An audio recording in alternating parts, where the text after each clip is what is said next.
Today on the Livecast, we look back at the second half of 2020.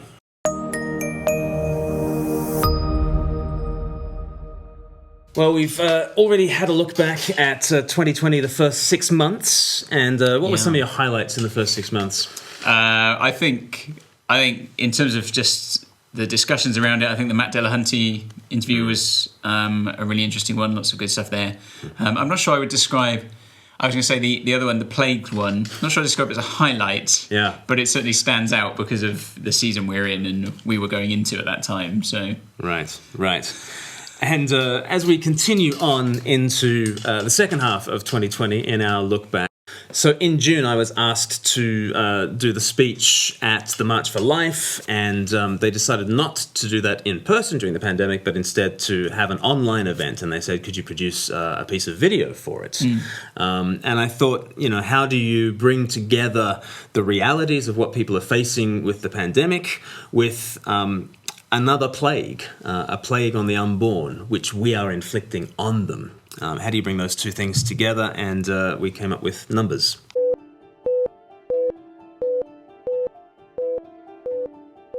Sadly, 39,045 people have died with coronavirus. An increase of 2,095 cases since yesterday. That's an increase of 1,936 and that is an increase cases. of 3,287 That's an increase cases of 324 That fatalities. is an increase since of yesterday. 2,445 That's an increase of cases. 2,004 cases since yesterday. 1,887 cases since yesterday. Numbers. That's what we get each day. We're beset with numbers. Numbers doing what numbers do, numbing the me, numbing the you, numbing our sense of the she and the he, numbing the sense that they are me. With numbers, they stay they. It's what numbers have allowed. So each life lost is lost in the crowd. The shroud of death enfolds the heap, costs are cheap. We try to weep, but numbers can put us all to sleep. Except for those we have known, our flesh and blood, our very own, who, when exhaling final groans, heard our goodbyes on the phone. And then were buried all alone. How can each loss be shown? Each mum, each son, each dad, each wife, each irrepressible, iridescent life, each gift a vast amount, each one too much to count. Beware the numbers. Our dose each day until we're numbered all the way, until we're deadened to the toll, till each one's lost into the whole. But no, awake my soul, make each figure strike like spurs into my flesh to stir me afresh, to see galactic worth distilled in each daughter of earth, in each son brought to birth, a near infinite crime in snuffing them out. Let me shout to the skies with full-throated cries and desperate despise when the least of them dies. Let me prize each one. And when COVID is done, may the numbers not numb. May I wake from the slumber and say it out clear, Lord, let me hold life dear.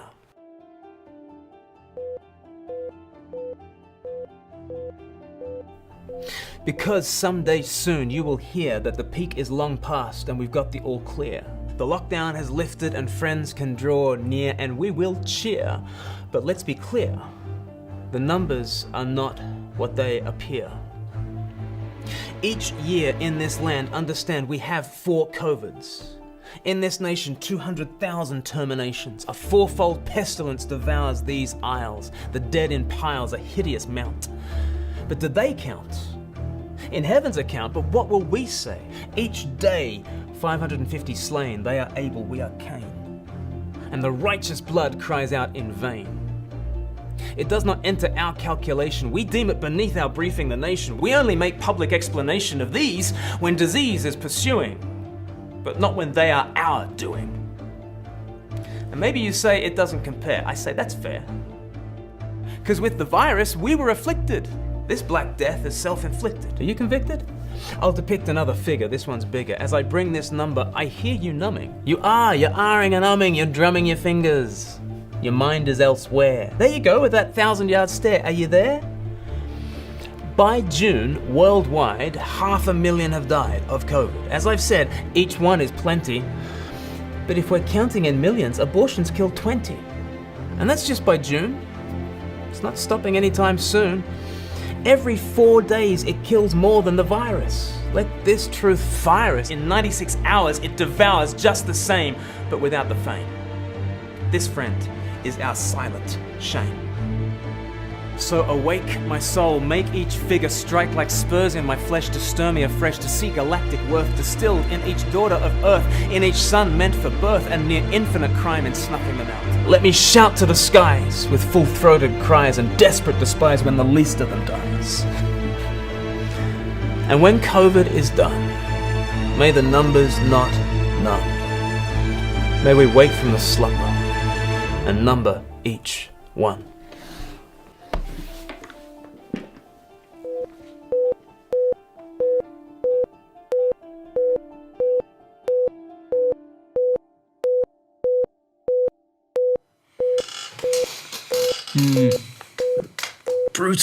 Brutal beeps. Very. Yeah. Yeah, and it was a real task to not say, forget COVID, it's about abortion. Yeah. How do you honour both? Because both are plagues of sorts. But yeah, I think that's the challenge, is that when the whole world is being awakened to our mortality, how do you get that in a perspective in which so much of the mortality comes to us from elsewhere, and so much of the mortality is what we inflict on others. Our secret shame, as we called it there.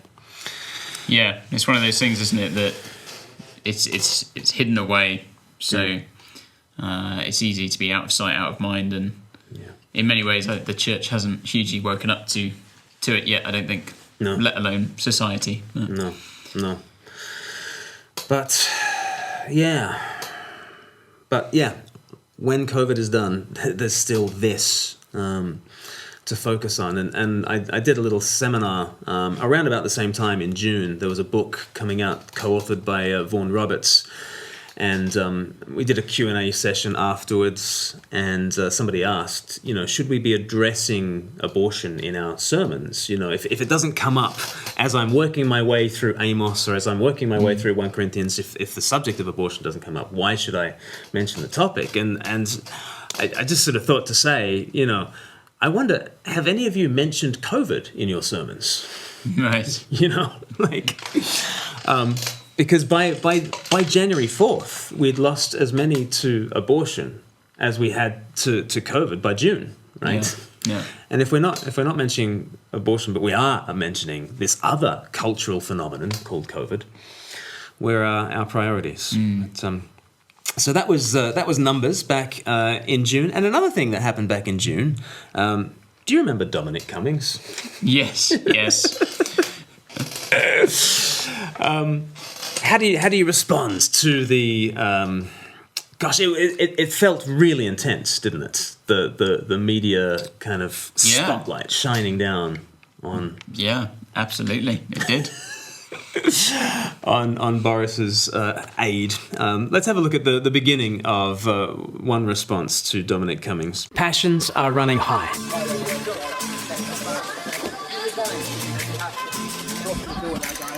The whole country wants to hear that little word. Oh, sorry. There, he said it. Say it again, Dominic. Oh, sorry. Actually, that apology was for getting the order of journalists wrong during the press conference. The media do not have their apology or their resignation, and this story will run and run. The story, for those who've been blissfully unaware of the splenetic rage fest engulfing the UK right now, is of Dominic Cummings, the Prime Minister's chief aide, having driven from London to his parents' property in Durham during the height of the lockdown because he and his wife had suspected COVID-19 and they were concerned about childcare for their 4-year-old son. So, yep, that was the story. Yeah. And man, did it light a fire.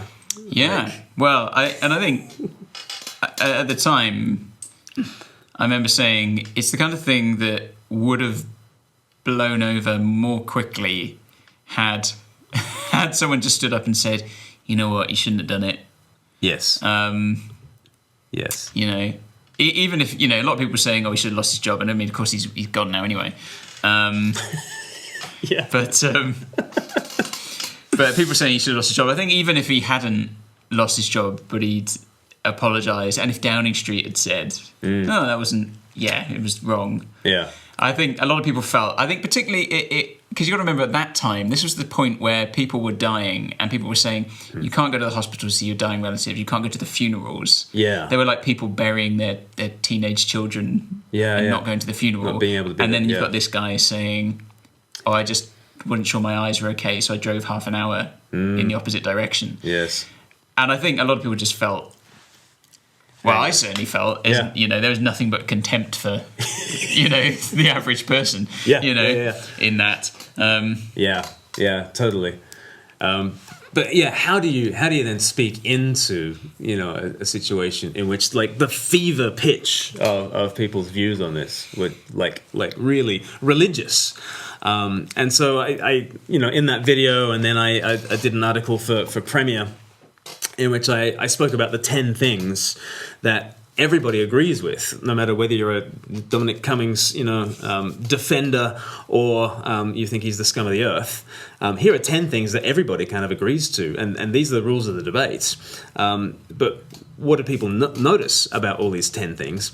Like, 1, you should not be wise in your own eyes. There is a law above. And there was very definitely that sense of, you know, Dominic Cummings. You know, he's probably off the spectrum IQ wise, you know, in that you know, narrow sense of intelligence. Sure. But there was that sense, wasn't there, that he thought he was cleverer than the public health announcements, and that his reading of the law allowed what he did. And we say you should not be wise in your own eyes, there is a law above. Secondly, the spirit of the law is as important as the letter of the law, and sometimes the spirit of the law is more important. Because maybe he could have, you know, got himself off the hook. Maybe there are, you know, various loopholes. But we all seem to have this sense, the spirit of the law. You know, we're all locking down. People are dying. Come on. Thirdly, there is complete equality, whatever your station in life. It doesn't matter if you're the Prime Minister's aide, like we are one.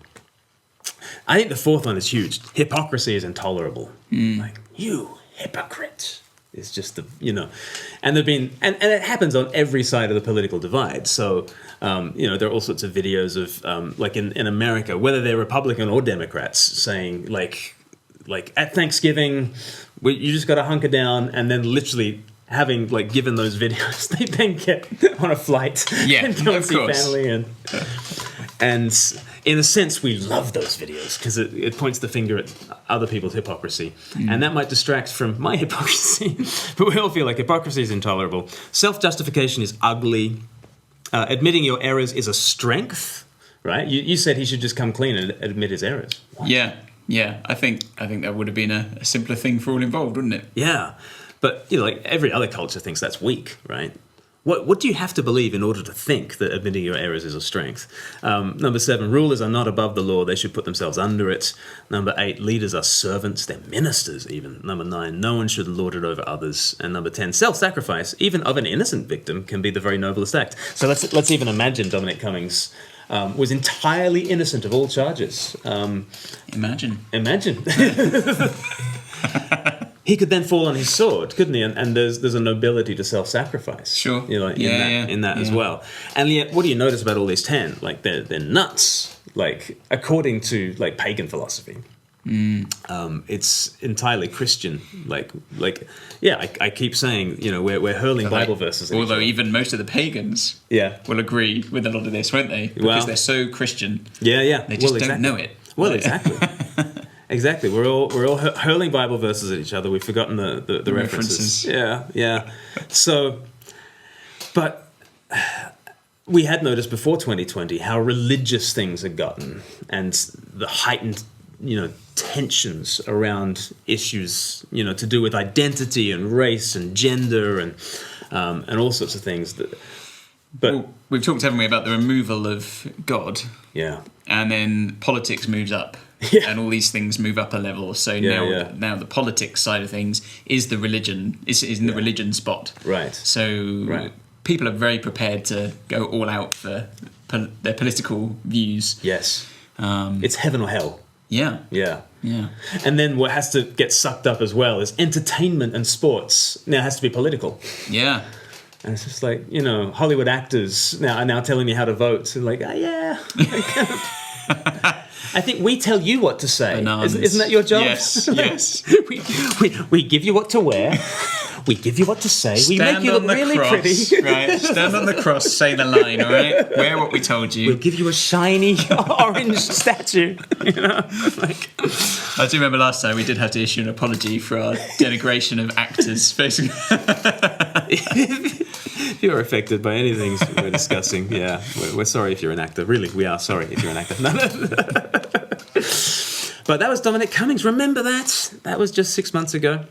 And another thing that got very heated and intense were issues of race. Obviously, after the death of George Floyd in Minnesota, that sort of lit the touch paper for all sorts of movements of seeking racial equality. And that's kind of the backdrop. That's not why we did this survey. No. We did this survey for a very different reason. We wanted to do a survey of unsayable opinions. What was the thinking behind that? Well, really, it was to kind of see what what is it that people would say if they didn't think there were any consequences, I suppose. Yeah. And it was really, what do you believe that you don't feel you can say out loud in public? Yes. And yeah, I mean, maybe you've not seen it. You've not seen that episode. I wonder what you think would come out of it. Yes. People assumed that there would just be the most flaming trolls imaginable, like in there, just with kind of bigoted views. Yep, and there were some. But, how many responses did we get? Like 2,000 or 1,600 or something? Something like that. It was a lot. It was a lot of responses. And the amount that were proper, just like, my goodness me. That's beyond the pale. I wouldn't say this out loud. Yeah. I'm hesitant to say it online. You ought not to think that. I'm hesitant to quote someone else has said this, let alone believe this myself. Yeah. They're probably, you could count on one or two hands. Yeah. Like the really extreme ones. Yeah. Which I think is comparable to Twitter itself. Like as a public website, you could probably, there's probably a fraction of 1% of views that are equally. And if you go to YouTube, there's probably more than 1% of comments. A little too spicy for public consumption. But we did this unsayable opinions thing. And actually what I think the incentives were to state your beliefs as sanely as possible in order to say, isn't it crazy that I can't even just say this? Yeah. It should be obvious, right? And then, the number one category was something like men are not women. Yeah, it was just around transgender issues, wasn't it? That was the winner. But there was a lot of stuff about race because it was June 2020. And so here were the responses of number 343, and here's Paul and I discussing them. So, number one, descendants of transatlantic slaves ought to receive individual financial reparations. The same person, to differing degrees, most white people are racist. So that's...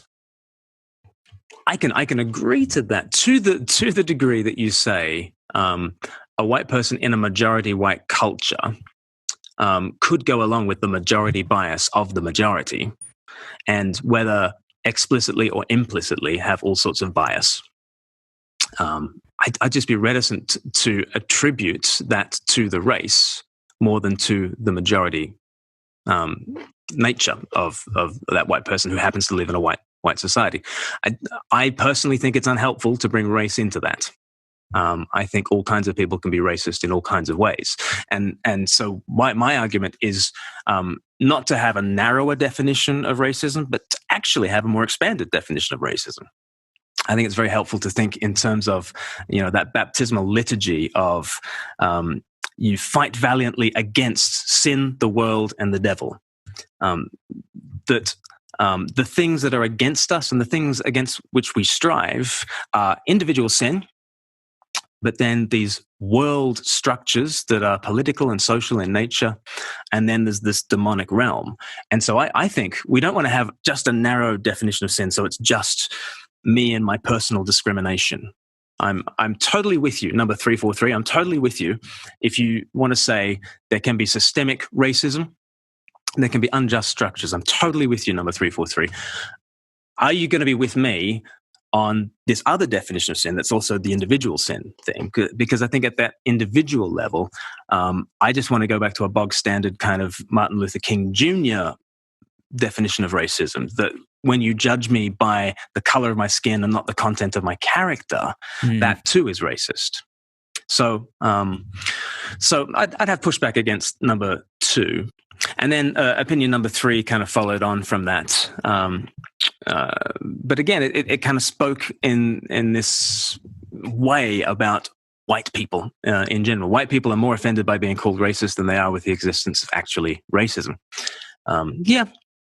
That's true. I mean, people have pointed to white fragility. People like Robert DiAngelo, who's made a lot of money with number 1 book on Amazon about white fragility. That's a thing. And that is a thing, but also a thing when you push against the narrative of white people this and white people that. It might just be that you want to preserve a richer definition of racism than just going for the structural one. And you don't want to just have the individual one either, but maybe you want to have all kinds of definitions of racism. And then number 4, I kind of agree with number 4. Again, if you take the racial overtone out of it, white evangelical Christians who always quote C.S. Lewis are intellectually lazy. Yeah, I can totally get to that. It's a bit bizarre, as you say, you take the racial overtone out of it. I mean, is it only intellectually lazy if you're a white evangelical Christian? Yeah. If I was the voice of rationality, like if you're an Indian evangelical, it's fine. Yeah, it's profound. Indian Baptists, black charismatic. Would it change? I don't. The content seems a bit strange there. Yeah. So lots of stuff is being racialized here, and then number 5. BAME, that's black and Asian minority ethnic people, can be white supremacists in the same way that slaves can believe that slavery is just. Like, oh, okay, that's one to think about. And again, it's one of those ones like, have you ever noticed how blackface and drag might have relevant similarities? Okay, well, maybe we need to think about that more. But that's very inflammatory as a way of putting those two things together. I'm glad these views are out there so that we can engage with them, though. But then number 6, this survey will unearth deeply held racist convictions. And this is why I took notice of number 343. And I think there is a view out there that to have a survey that's anonymous will just attract all the alt-right kind of bigots or whatever. But ironically, the very next opinion that number 343 shared, after saying, I fear that this is going to unearth all sorts of racist opinions. What this was. It's brilliant. Number 7, older white men are normally the problem. There it is. I'm more thinking the thing that made me chuckle about this one, about this whole line, there's an assumption in this person that everybody, well, it's definitely all white people are holding all these racist views. And as I read through most of the comments, the answer that's predominant. Definitely struggling to think how it could be diplomatic. The person whose views I felt were most overtly racist. Or racialized, anyway. Yeah, maybe, yeah. Were the views we've just read out in this line. Because it was just like, if you're white, this, white, that. And I said to you as well, my assumption is that this person is probably white as well. Obviously I'm making an assumption there. But as I said to you, and I mean, you said you want to preserve the idea that if you're using an immutable characteristic of somebody to draw conclusions about them or whole groups of people, that is a racist thing to do or a discriminatory thing to do. It struck me that out of most of the comments, these comments were the ones that did that the most. But probably, I imagine this person assumes they're the least discriminatory racist person, whereas I came away feeling like they were probably the most discriminatory I'd read. Well, and that's all down to definitions, isn't it? What's our definition of racism? I said to you, that last one there, older white men are normally the problem. Okay. If I changed that and said young black men are normally the problem, I mean, outcry. Rightly so. And rightly so. Yeah. Because I read saying older white men are normally the problem, whilst it seems very socially acceptable to say at the moment, to me reads as nothing less than sexist and ageist and racist. If we're going to talk about immutable characteristics, those can't change any of them. Yeah. So I would say that is just, not saying just as bad necessarily, if we want to look at the history of things maybe in this country. Yeah. But it's not racist. Yeah. And I guess the pushback from number 343 might be we've got very different definitions of racism going on, Or maybe we're just white people who are more concerned about being called racist than actual racism. Yeah. And I think my comeback to that would be, no, I look at this and I'm not offended that you're calling me racist for being white. I think this is actual racism, that you're grouping all white people together. There's a clarity. And saying this or that about them, things which are negative. And I think that is racism, and it concerns me that someone could think that they are perhaps not racist or discriminatory when they're saying things like this, that they are, to me, it reads as someone who is blinded to their own racism and discrimination and to a darkness in their own heart. If I was saying this about white people, I'd be I'd hope I'd be thinking there's something's gone wrong. If I was saying this about any culture at all, any race, whatever it might be, I would be hoping someone would be saying to me, you need to ask yourself some serious questions, Paul, about why you think you can say about a whole race of people, regardless of who they are, they are like this or that. And just because you say it about white people doesn't mean it's not terribly discriminatory and bad. Yeah, and even if it's only 10% as bad as when you flip the races, which I'm up for hearing an argument. That's only 10% of the kind of discrimination that you would have if the more powerful class of person was saying it about the weaker class of person structurally and societally speaking. Maybe it's only 10% as bad, but I think the goal is the way to fight racism is to have less of it. Yeah. So let's just try and have less of it. There you go. Solved it. I was really surprised. I thought there was going to be. I remember, after we'd done that and prepping for it and going out, I remember kind of really tentatively, heading back to look at the comments and things that people were putting, because I really thought, this is going to blow up.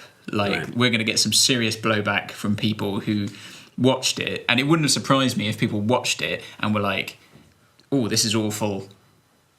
I'm going to post this somewhere else." And it's the kind of thing that it could easily blow up into something. You don't have to do a lot to blow up into something online. We're risking it twice now. I know. I was like, why are you bringing it up again, Catching it up. Because it didn't get the trolls happy enough. They weren't angry enough the first time. But yeah, I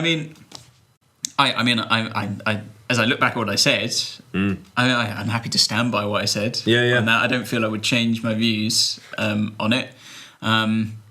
And I still think, as you read those comments that come across there, even though there may be their truth in some of those statements that this number 343 was making, there's a lot of anger and do you want to use the word hatred? I don't know, whatever. There's a lot of anger and hatred in those comments for a certain group of people. And even if there's a bit of justification in some of that, sure. it's still a pretty bad thing. Yeah. You know, and you know, as I said at the end, if I was saying that about any culture, yeah, you know, we should be asking serious questions about our own selves. You know, and as I read that, I think it was their second one, wasn't it, that said most white people are racist in some way. Mm. As I just heard it then, I don't know if I thought about it at the time, but I thought, well, you know what, I think everybody is racist in some way. It's not just white people. And you kind of draw it out a bit about just the bias, you know. And that doesn't necessarily mean you're racist in, I dislike this group or I dislike that group, but we all have a preference for our own. Even not even race-based, you know, just in every setting. Majority you know, bias, we like to hang out with people who have the same interests and kind of demeanors as us. You know, we enjoy the same things. We have the same sense of humour. You know, very few of us. You know, even in the church, right? We might know lots of people and interact with lots of people and get on well with them and share with them in various ways. But probably the people you're closest to are probably quite like you. Yeah. Even within those settings. So we always have a preference for that which is familiar to us and the same. Yeah. Yeah. And I think that goes to race as well. That's true of everyone. That doesn't make everyone a racist, though. Mm-hmm. Yeah. But maybe I'm just a racist. I'm sure Twitter will let me know if it's the case. YouTube comments, perhaps. Should I give out my address and number now just to save time? Self-dox. I will self-dox. That's penance. But I mean, you saw the way we were both caveating. Me the most. I was kind of pussyfooting. Man, I was just watching it going, just say it, Paul. Say Me. I was like, do it. And then when you said it, I was like, but couldn't you, Paul, see it from a different perspective? Just trying to... I think particularly at that time, it didn't feel as bad watching it back, actually. I think at that time, everything was so intense heightened, as well, just because of the situation. And it, you know, obviously, time has gone past since then, so it doesn't feel quite as intense at the moment. And I mean, all those things as well. I mean, I would say through the we talked about this on the live cast in the light of the George Floyd stuff that had arisen, and that I found it really, really tough, because it was like, well, what do I do? There was this kind of, should I say something on social media? That was one of the things we talked about. Yeah. Okay, maybe I feel like I should say something, because I do think this is terrible. And as I was hearing people, we talked to people like Jason Roach and Richard Aoyemi. Aoyemi, the other way. Richard excuse me. And hearing their stories, you're going, my goodness, this is terrible. And so you feel you should say something, but you think, well, if I say something, it just feels very token. Here's the thing I've posted on social media. You know, I've changed my picture to a black square on Instagram or whatever. It just feels very showy, but with no substance. Then, of course, if you don't say anything, well, silence is violence, and you're a part of the problem. And and it wouldn't matter. You know, it wouldn't matter if every day I was working in some project to help with refugees. It wouldn't matter at all, because you know, you didn't say the right thing online. Yeah. And I think I said to you at the time, you know, there's a damned if you do, damned if you don't type thing. And the thing is, though, the reality is, I don't think many people care what you put on social media, like in the real world. Right. I doubt anybody on my feed was going, "Oh, I've not seen anything from Paul." I've set a Google alert. No, so let me know. And you know, I remember having this conversation with my brother-in-law and his wife about it, and just saying, what you see on Twitter is not the real world. You know, that whereas Twitter and people are calling like, you must do this, or you must say that, or you mustn't say this, or mustn't say that. The reality is 99% of us on the street will be against these awful things, will want to love people of colour who are our neighbours and our friends and our families and things. But we will know that making some kind of display online really probably won't make any difference at all. And you know, it will just be still saying, it may have been saying, hey, can you tell me if there's anything I've done that I've inadvertently... You know, things we do in the church. And that was something that came out of the conversation with Jason Roach, wasn't it? That he said, you know, how many of our songs or the books we promote are just white people? And I never even thought about it. You know? And that's just a helpful thing to go, okay. Look at your majority bias. Look at the bias there. But so much of it may have just been saying things like that to people and saying, look, if there's anything I've done, please let me know. If there's anything we're doing as a church or whatever it is, please let us know. But so much of it will just be, in a sense, still, in the same way I say to my white friend, I don't even think in terms of like my white friends. But yeah. In the same way you say to your white friends, hey, we're going to the pub, should we go to the pub? You just keep inviting all your people to the pub. All my people. All the people. You always say, there's not kind of like, oh, well, this person isn't, maybe they're different in this way. This is why, even now, it's just a tightrope, isn't it? Yeah. I want to recognise difference and celebrate it and say, what do you bring that's different to what I bring? But at the same time, I don't want to bring that so high up that basically all the time I'm just saying, you're very different. Right. You're so different to me in every way, you know? Yeah. I love our conversation with Richard Aoyemi and Jason Roach, and we got to the end, and we actually talked about the doctrine of the Trinity, because we were like, it's about distinction and unity. Like, you've got particular persons, but they are one, together in community.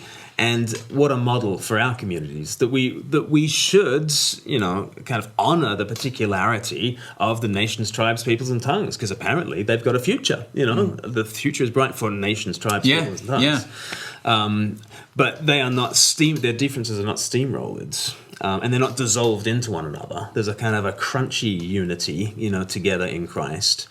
But yeah, I think we have swung very far towards the particularity side of things rather than the oneness side of things. Yeah. I think, speaking as a 42-year-old Australian male, living in Eastbourne, because that, we Wait, always, you're an immigrant? Yeah, exactly. This changes everything. We swung so far to the particularity. I think we've lost a lot of sight of the oneness. And I think partly in 2020, we were just online the whole time. So we did think online was the whole world. We did think Instagram was more important than it was. Sure. Because people are twice as much online, like during the day, as at regular times. So I think the big test on where we put the lessons we've learned from 2020 into practice will be 2021. What happens when we get out there into the world and actually love people. We must go to this video. I think talking about moments in which Paul shined. Paul shone. Shined. One of the moments where Paul shone was during this survey will uncover deeply racist views. Another was when we discussed the impact of social media and how much we are enslaved to our devices, and we had an idea. Why don't we do a film called If Phones Were Bibles? Let's have a look.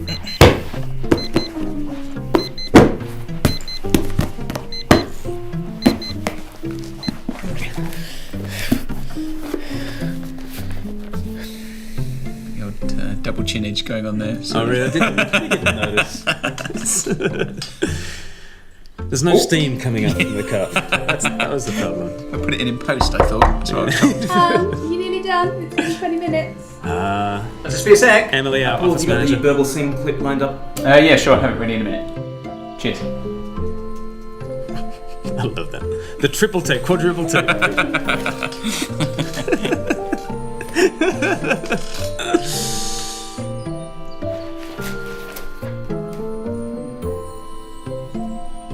Perfect music.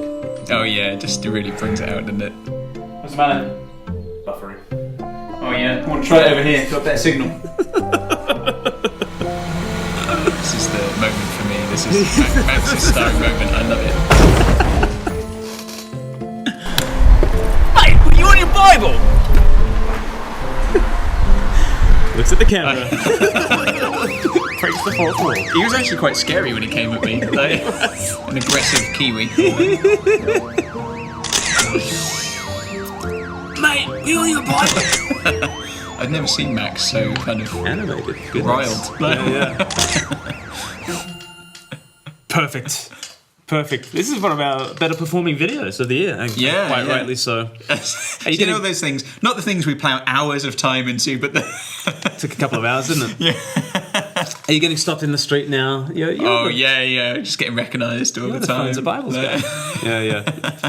We did this together with an analysis of The Social Dilemma, which big Netflix. Yes, it was that time, wasn't it? Documentary on the effects that social media is having on all of us, and you can check that out as well. In which we basically are apologists for the entire social media ecosystem because we are very dependent on it. So don't put away your phones. No, like and subscribe. I think making the point that it's a technology the same way as a personal Bible that you hold in your hands is a bit of technology, and it's not been around forever. True. And it's changed the way that we've encountered the Word of God and that kind of thing. And phones are another kind of technology, and technology can amplify the human heart for good and for ill.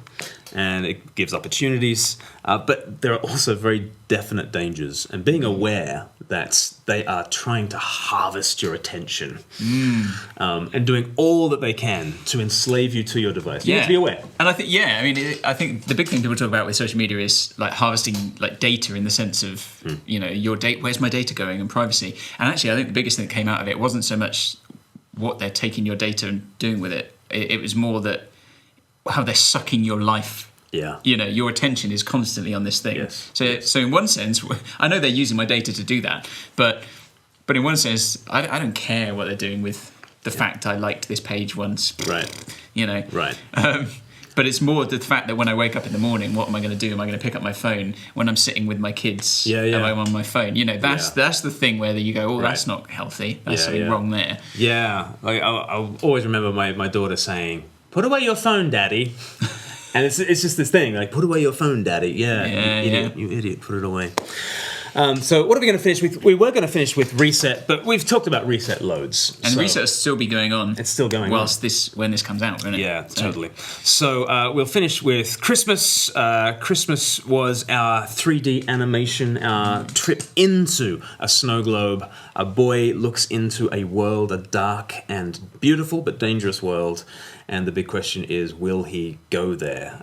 Let's have a look at this as we leave, because it still is like the 12th day of Christmas, right up until the 5th of January.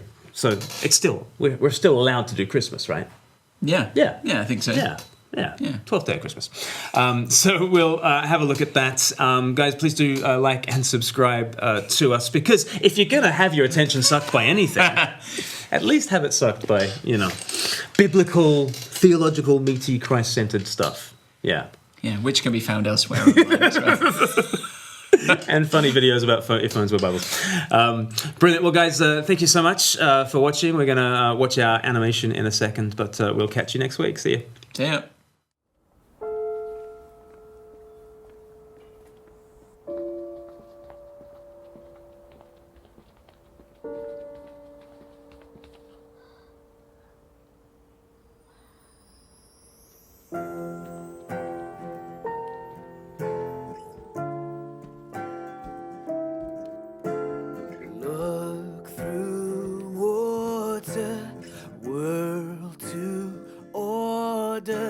Sirens calling to you. Fierce the burning sky for yearning, empires turning to ruin.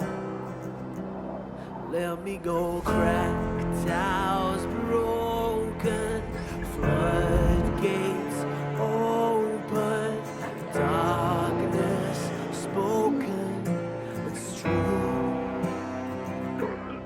Let me go, river coiling, serpents boiling, no avoiding the flood. Entries sprawling, dark folds crawling, crossbows calling for blood.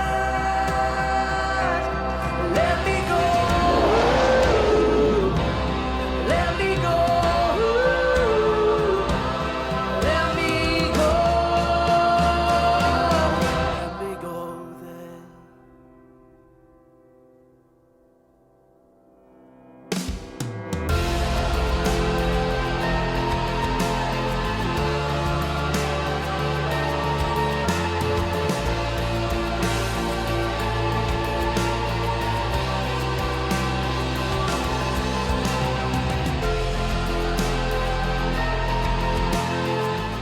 If it cost you everything, would you go there? That's the question asked by Speak Life's Christmas film for 2020. It has been years in the making. Ever since I first came across a haunting Christmas poem called The Coming, I knew that I wanted to make this animation. The Coming is by Welsh poet R.S. Thomas. It begins with the words, "And God held in his hands a small globe. Look," he said. The sun looked.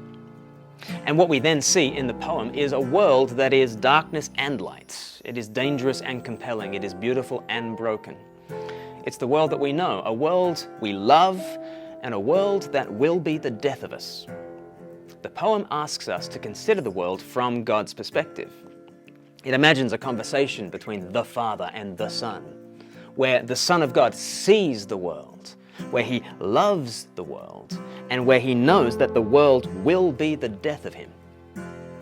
So the question is, if it cost you everything, would you go there?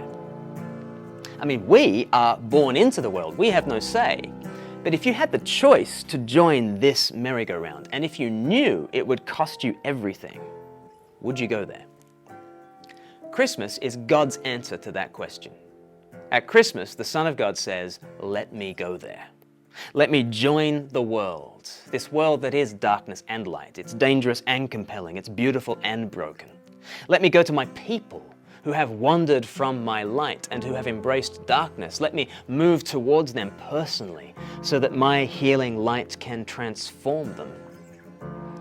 The final scene of the poem, the final scene of the film, has the Son of God at a lonely, bare tree. It's called a cross-bowed tree, in R.S. Thomas's words. This is the place where our darkness met the light of the world. That is the place where Christmas leads. Christmas leads to Easter. When the Son of God decides to enter our world, he decides to shoulder all our burdens, to experience all our suffering, to take on all our darkness. He does that at the cross, and then rises to share his light. It cost him everything. But this is why he said, "Let me go there." As the Bible puts it, the Father sent the Son to be the Savior of the world. So here's the question. If you had to shoulder the burden of the whole world, if you had to sacrifice yourself for the world you'd made, would you go there? The Son of God did. And at Christmas we celebrate that he embraced us. He embraced everything that involved. He went there, no matter the cost. God so loved the world that he gave his one and only Son, that whoever believes in him shall not perish, but have eternal life.